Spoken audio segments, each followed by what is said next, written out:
네, 안녕하세요. 위아더 프렌즈입니다. 오늘은 저희가 한국환경산업기술원의 내방에서 환경표지 혁신실 인터뷰를 진행하려고 하는데요. 이원재 연구원님 모셨습니다.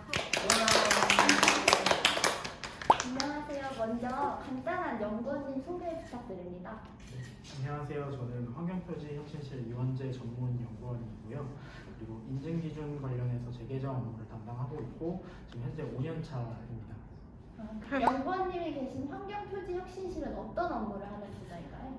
저희 환경표지 혁신실은요, 지금 환경표지 제도에 대한 개선 사항을 검토하고 있고, 그리고 신규 인증기준에 대한 제정, 그리고 166개 인증기준에 대한 개정 업무 등을 담당하고 있습니다. 그리고 해외 에코 라벨링과의 협업을 위한 해외 업무 등도 수행하고 있고요. 또한 환경 국가표준에 대한 재개정 업무도 같이 수행하고 있습니다. 그러면 혹시 연구원님은 환경표지 혁신실에서 어떤 업무를 담당하고 계신가요? 저는 지금 현재 환경표지의 인증기준 재개정 업무를 담당하고 있습니다. 그리고 주요 담당하고 있는 인증기준은 건설자재랑 그리고 플라스틱류에 대한 인증기준에 대해서 담당을 하고 있고요. 그리고 인증기준에 대한 재개정 절차를 간단하게 말씀을 드리면은 지금 2번의 심의 과정을 거치는데요. 그리고 하나는 대상 제품이 환경표지로 이제 선정할 수 있는지에 대한 여부, 개발 여부를 따지기 위한 대상 제품 선정위원회를 한번 거치고, 그리고 세부 인증기준에 대한 개발 과정에서의 인증기준 설정위원회 등에 대한 심의를 거치게 됩니다. 그래서 업무를 진행하는 과정에서 이제 자세한 내용까지 여기 이 자리에서 직접적으로 설명드리기는 좀 어려울 것 같은데요.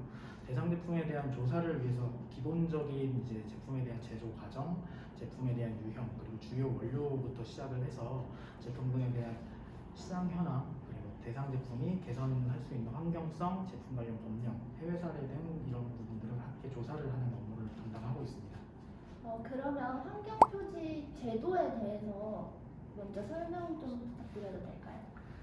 환경표지 제도는요, 이제 제품에 대한 전 과정에서의 이제 다중 속성, 환경성의 우수 제품의 인증을 부여하는 제도입니다. 그래서 전 과정이라고 하면은 제품에 대한 원료부터 시작해서 제품 제조, 그리고 사용 소비, 그리고 폐기 재활용 이런 과정들을 말하는데요. 그 과정들에서의 개선할 수 있는 제품에 대한 환경성 부분, 그리고 제품이 가질 수 있는 최소한의 품질 기준 이런 부분들을 설정을 하고요. 그리고 해당 기준 이상인 제품에 대해서는 인증 표지에 대한 부분들을 사용을 승인하도록 하고 있는 제도입니다. 그래서 주요 환경 표지에 대한 인증 사유로는요, 이제 자원순환성 향상 이런 것들이 있고, 그리고 유해 물질에 대한 사용 저감, 그리고 에너지 절약 이런 것들 대표적으로 이렇게 세 가지만 말씀드리는데 총 7가지 인증 사유가 있습니다.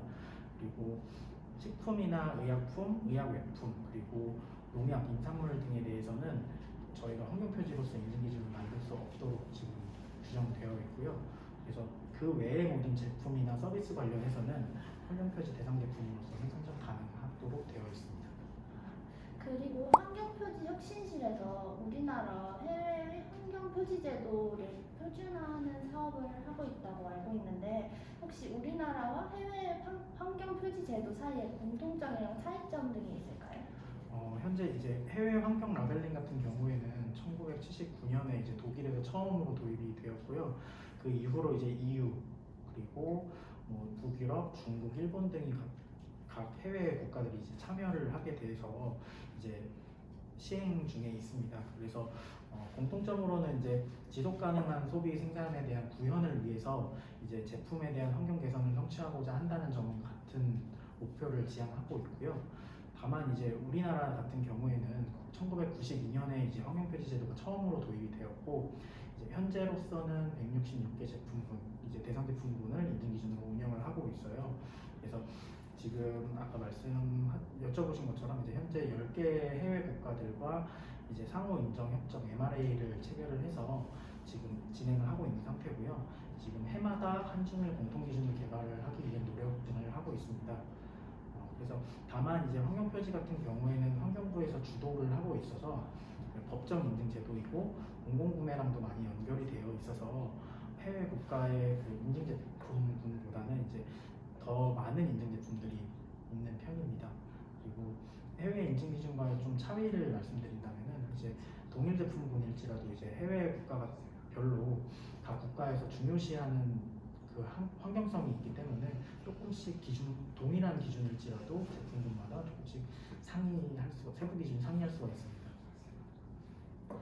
그리고 또 환경표지 혁신실에서 프리미엄 인증이라는 사업을 또 함께 하고 있는데요. 기준보다 30% 강화된 기준이 적용되는 프리미엄 인증에 대해서 말씀 주실 수 있을까요? 기존 인증 제품보다는 이제 환경성을 추가적으로 개선한 제품에 대해서 프리미엄 인증 기준을 부여를 하고 있는데요. 현재 프리미엄 기준 같은 경우에는 EL172 가구, 그리고 EL241 페인트, 그리고 EL401 에어 컨디셔너, EL805 세탁 서비스 이렇게 총 4개의 인증 기준에 대해서 운영을 하고 있습니다. 그리고 해당 기준들은 모두 일반 제품에 대한 환경 기준을 전부 충족을 해야 하고요. 그 이후로 이제 가지고 있을 수 있는 추가 환경적인 프리미엄 기준들을 충족을 해야 프리미엄 인증 기준을 획득을 할 수 있습니다.